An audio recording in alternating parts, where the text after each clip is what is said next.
There it is. All three are in.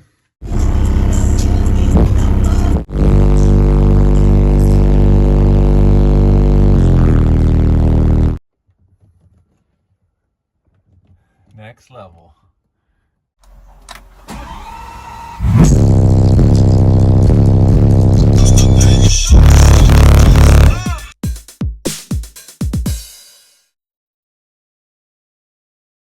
How's it going there, YouTube? Coming at you with part 2 of the next level build.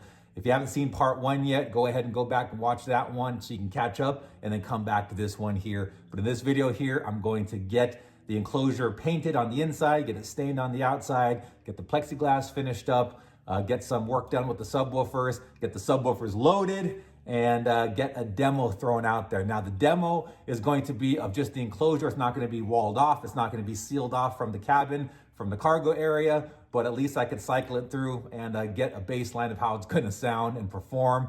And then part 3, I'm going to be actually framing it out, walling it out, putting on the beauty panels, doing some touch-ups and things like that. And then part 4, I'm probably going to be actually metering it and doing some hair tricks and fun things like that. So make sure to stay tuned. If you haven't done so already, subscribe, turn on those notifications so you don't miss any updates of the next level build. Let's get loud. All right, step 1 is to apply the pre-stained wood conditioner. All right, it's nice and even strokes. Okay, and as per the instructions, it says after about 5 or 15 minutes, take a clean rag or cloth and just wipe off any excess that may be there. All right, next step is we're gonna apply the Mini Wax Poly Shades Classic Black Gloss. And what's nice about this is you're basically putting the stain and a polyurethane coating in one step, right? So you don't gotta do multiple steps. So according to the instructions on this guy, after you put on the treatment, you need to put this on within 2 hours, and then you put a coat on, let the first coat dry for 6 hours or more, maybe longer due to humidity or low temperatures, and then lightly rub the surface with some steel wool, grade 000. That's what this is right here. And then after you do that, last step it says is go ahead and brush on a second thin coat. And if you want to deepen the color, you can put a third coat on as well. So let's go ahead and get started. Here we go.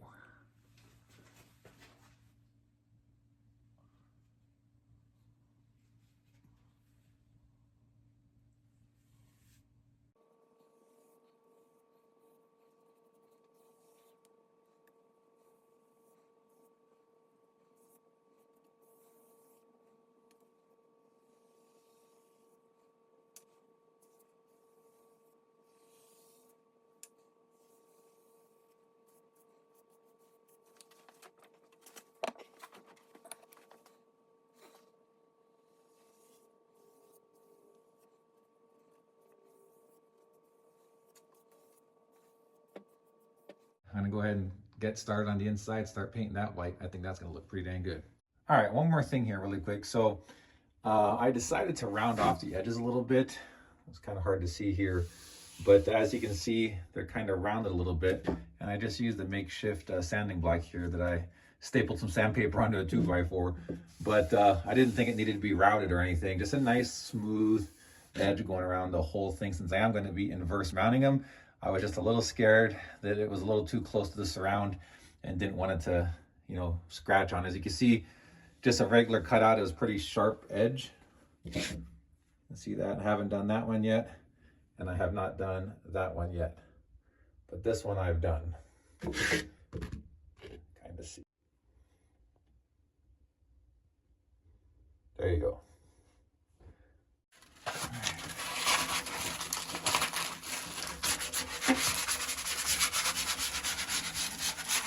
Getting that edge nice and rounded. I just finished it with some coarse sandpaper. Now going over some nice smooth. I like to rub my finger around the entire edge. And if I get a splinter, so be it. I'd rather it in my finger than in my surround. All right, where the stain is drying, which it is in the process of doing, I'm going to go ahead and paint the inside of the box. This is designer white. It's actually a high gloss white with a tinge of gray. I just thought it would look pretty cool in there. So I'm gonna go ahead and get the lid off, get it painted inside, and let you know when it's done. Here's the color here. It says primarily white. It's just a little bit of gray to give it kind of like an off-white color, more of a cool white instead of a warm white. I like it. All right, got the inside painted white. Looking good. Dripped a little bit on there, no biggie. Motors are gonna pop. It's gonna look amazing. All right, so I got some of this 1/2-inch foam that has a adhesive on one side. Where that's gonna go, it's gonna go along the edge here. When the plexiglass actually goes on, it's not going to stick to the actual paint, but it'll push up against the foam and then easily come off. And there's the first piece laid right on there. Got some better lighting now. And actually this nice foam seal is gonna create a better airtight seal, so it's not too hard surfaces against each other, but you got this nice foam layer. All right, got the seal all the way around. Should be nice and sealed off. All right, one more thing to note, as far as the gasket here, I'm going to be inverting my gaskets so that the flat side is on the top. Some people don't even run gaskets, but I'm definitely gonna be using mines. And I also wanna flip it because it has these nice little Sundown audios that's gonna be visible with the gasket on the other side since it's gonna be inverted. And that way we got a flat surface to press up against the wood. Let me show you, I already flipped these. As you can see, completely flat, no Sundown audio logo versus standard that does have the Sundown audio logo. So I'm gonna go ahead and flip this one and then all three will be ready to mount. All right, so what I'm gonna do is I'm gonna check for surround clearance. And this is very easy to do if you have more than one subwoofer.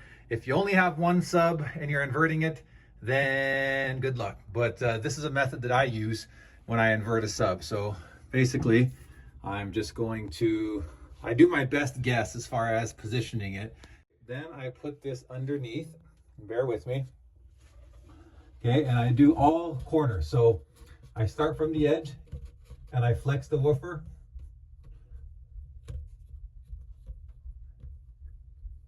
Okay, I try the other one. Now, while I do this, I don't know what's happening. I can't see on the phone. Okay, and I go to the other side.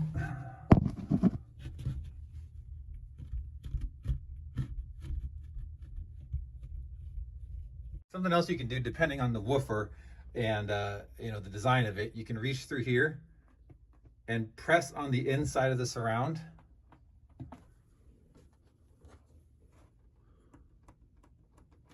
And just make sure that it's a proper spacing all the way around. All right, so I got two in there so far. I've busted my butt trying to get these in here. So I've got the holes pre-drilled on this one. Basically what I did is I had this one over here, tested it, make sure it didn't rub, drilled the holes, well, marked it, moved it over here, drilled the holes. Now I'm gonna do the same thing over here, mark it, move it, drill the holes. I've just had too many bad experiences with you know, punching holes through woofers, so that's why I don't drill it with the woofer there. I'd mark, move, drill, put back, screw in. So I'm gonna do that process one more time and all three should be in. There it is, all three are in, all wired up. Just gotta do some final touches, put the last coat of stain on and put the plexiglass window and call it a day. Do some demos, get it metered. This is going to be sweet. So cool. There we go.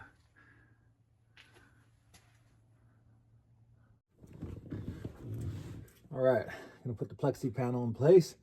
And what I did do, I didn't talk about it, but I put a red border on the inside of the plexiglass plate.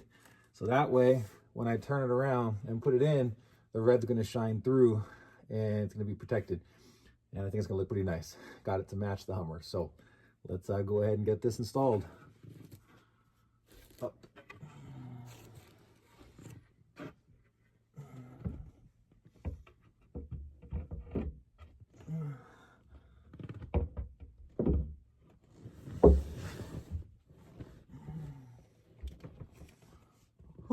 It's a tight fit.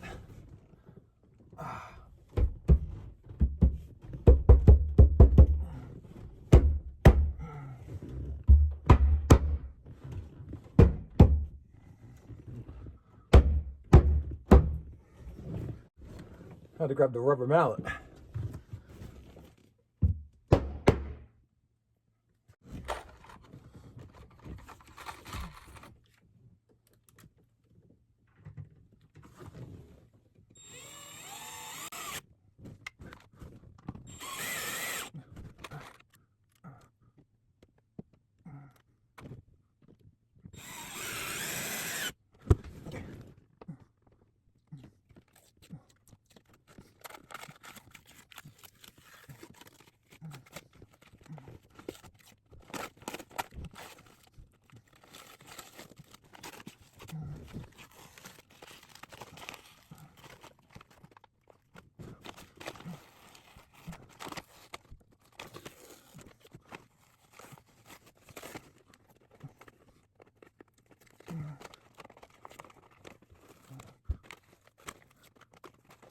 Yeah. Of course, a little bit of glue on here.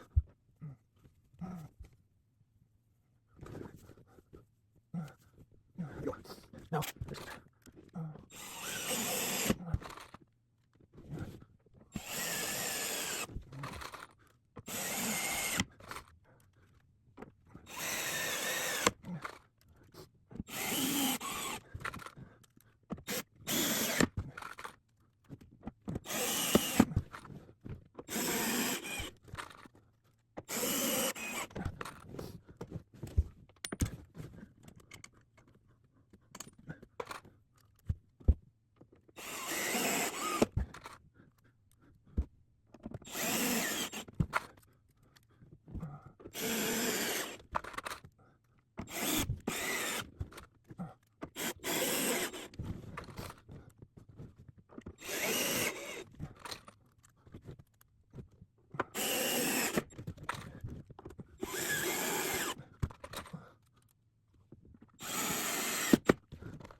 so I think it looks pretty good.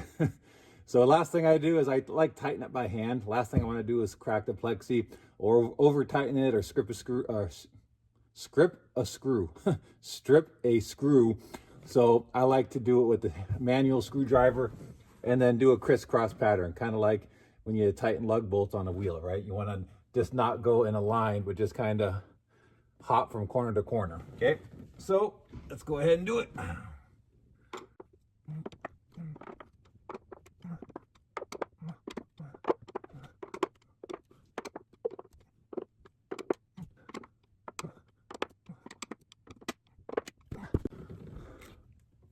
Done. There it is. Ooh, that looks good.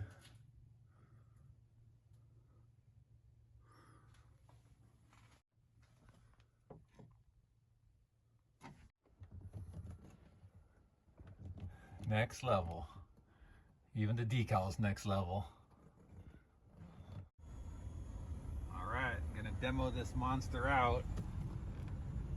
3 ZV5’s, 2 to 1/4 order, tuned to 43 Hertz. It's gonna be awesome. Let's get it going.